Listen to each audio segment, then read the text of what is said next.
Sometimes in our lives, we want something so bad, we go for it, and then we find ourselves hitting a roadblock. And it's completely normal. It happens, but our job is to keep moving forward. And in order to keep moving forward and to really honor our nervous system, our mind, body, and soul, we have to feel the fear and heal it away so that we can move forward.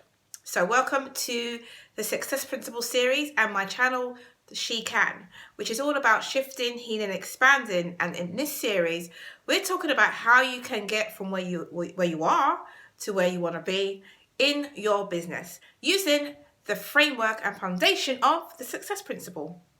So the fear is awesome. I love fear work.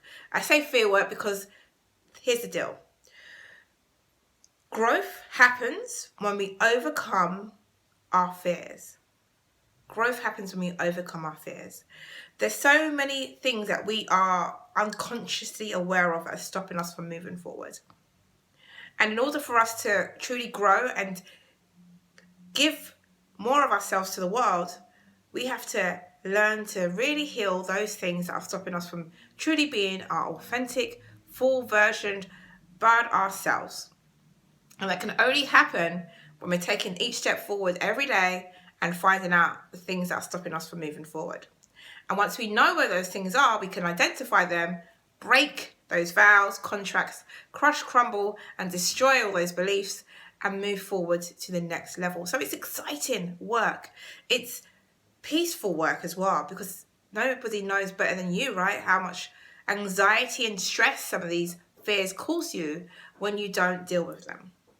So in this video, I want to talk about how you can shift your fears, make it your new, normal to move past them, and take steps every day to do what's good, what's best for your highest good. That's the word I'm looking for.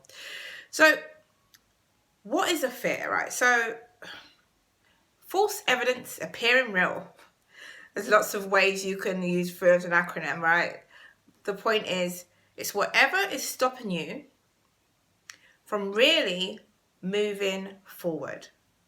And so you've got this goal, you've had it for maybe a day, a week, a month, a year, but you haven't done anything with it. You keep on putting things off. Maybe you've not even managed to delegate it because there's a fear there. Even delegation could be a fear for some people because it's a loss of control. So the first thing you got to do is to identify the fear. And how can you find out what it is you have a fear of? Well, there's a few things, or a few ways rather. The first way is to look at your triggers. And I've mentioned this before. If you get triggered by things, somebody else's success, somebody else's suffering, if those things trigger you, then there's a fear there for you that you need to look into. Or if you say certain words that are in your dialogue on a daily basis, maybe you say, I can't, I'm not good at, I find it challenging, this is hard. Anything along those lines, those beginning sentences, or I'm going to do that tomorrow, I'm trying. All of those words are words that don't feel empowering, right? Because you're kind of giving away your power to some other force. And so the first thing is to identify the fear, identify your language and see how it matches up and how it's helping you towards your goals. And once you know that it's not, or it is towards the case, because sometimes people don't want to necessarily achieve their goals if it's not in alignment with who they are and what they want to be anyway. But going back to be on point, if you find yourself with these fears, what do you do with them now? How do you move forward? Well, you can break them down. And you can use different techniques like neuro-linguistic programming, timeline therapy, hypnotherapy, emotion freedom technique, DBT. A whole host of tools are available at your disposal.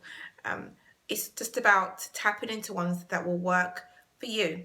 Now, timeline therapy works really well. You can use timeline questioning.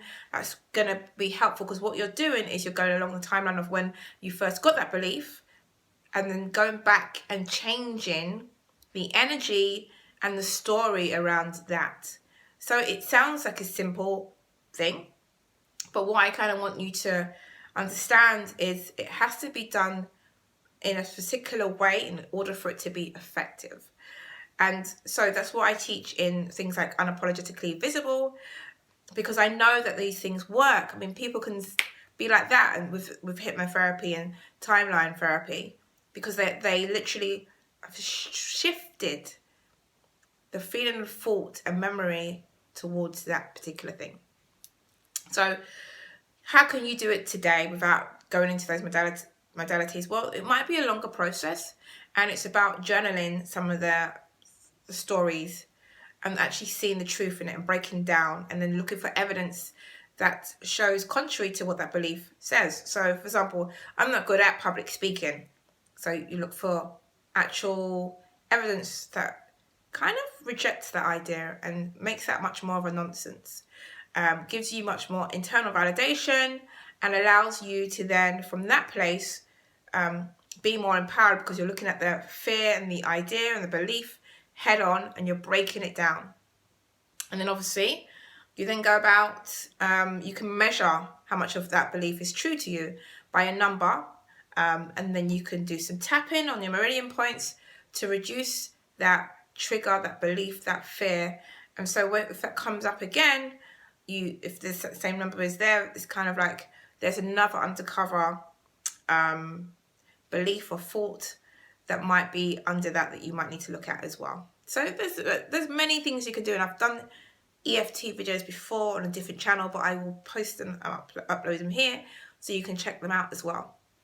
The point is this: fears are false evidence appearing real, but they are real to you. So let me be very clear. What you feel is very real to you.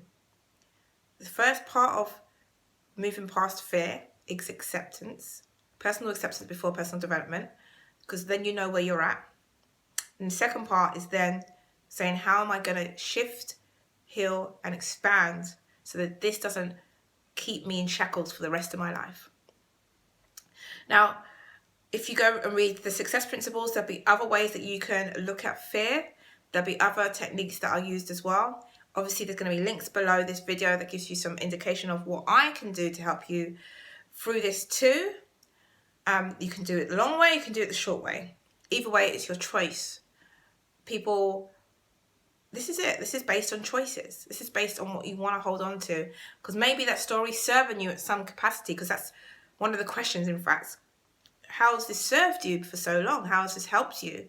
Because our stories do help us to get to a certain space. But when we're trying to get to that next level, sometimes our stories then start to sabotage what we want out of life.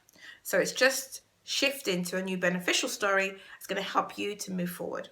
So this has been number 15 in the Success Principles. And if you haven't watched the rest of them, then do go back to the playlist where there will be all of them with all the titles and all of the descriptions for you to just dive deep in and learn more about it from the perspective of let's move your business forward. Tongue-tied today, aren't we, Ruth Helen? Yes, we are. Thank you for watching. Again, subscribe, thumbs up this video. Let me know what your biggest takeaway is, and let's get this done, because it's time to move past fear.